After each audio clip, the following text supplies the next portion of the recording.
Imagine opening your eyes in the morning and wishing you hadn't woken up. You roll over, tangled in sheets still drenched in tears and mascara stains from the night before, wondering how you'll be capable of mustering enough strength to get out your bedroom door.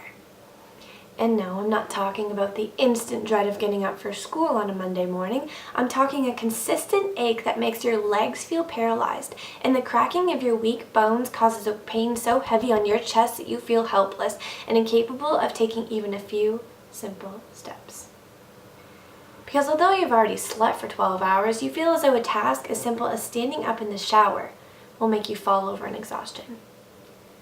This is only but one of the symptoms of the dark cloud I've lived under called depression, constantly casting its thunder upon my world and leading me down a pathway of pessimism, self-hatred, and eventually the urge to kill myself.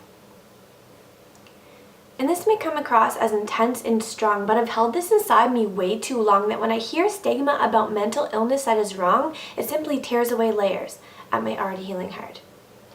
Here's to the boys and girls who are told that depression isn't actually an illness, but some form of weakness that is caused by indulging in your sadness and simply refusing to suck it up and get over it.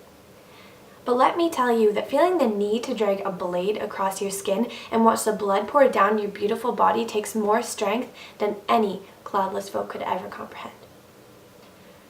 After months of thinking I was mentally insane, I sought for help and was finally diagnosed with major depression. And I found that I was often criticized for being ungrateful because I have too good of a life to suffer from such a pathetic illness. Enraged and engulfed in worthlessness, I questioned the stigma surrounding my diagnosis, and as I asked around, I was strongly discouraged by the answers that I found. Isn't depression just when you're really, really sad? I felt my heart ache as I looked into the eyes of this clueless boy who had been brought up in a world that would rather ignore than accept that 1/3 of the population suffers from some sort of mental illness every single day. I wasn't mad at him, and I certainly wasn't mad at me, but I was more than infuriated at our corrupted society. Depression is watching the world moving at a fast pace around you, but feeling your feet glued to the floor. Depression is pleading to go a day without feeling empty and miserable and wanting nothing more than happiness. Depression is listening to the voice inside your head telling you that you're selfish, pathetic, and worthless. Depression fills your body with guilt and convinces you that your life won't amount to any sort of success. Depression is not a fashion statement or a trait to hold above your head with pride. Depression is a painful disease that thousands make countless efforts to hide.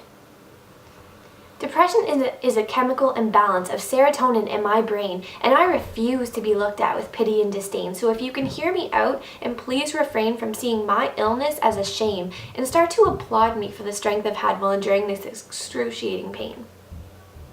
Here's to all survivors of mental illness, such as a good friend of mine who explained the state of anxiety as an instant state of panic and claustrophobia, leaving her with loss of concentration, lack of breath, and heaps of pressure on her chest. Here's to the man in the hospital who consistently spoke to himself in his hospital room, and as I tried to sleep at night, I'd hear his fists banging on walls in his own flesh, trying to escape from the nightmares from his past that felt so current and fresh. Here's to an extraordinary girl I met with bipolar disease, who went from extreme highs of excelling in university to simply collapsing on the floor into sobs a day later, begging to be set free. Here's to all of you heroes who are fighting the tedious and agonizing battle of mental illness despite the consistent stigma putting us down. But the war isn't over, as we need to keep speaking, educating, and shouting out loud until the stigma is abolished within everyone in this crowd. So before you tell me I have too good of a life to be sad, remember that you opened your eyes in the morning and we're thankful that you have.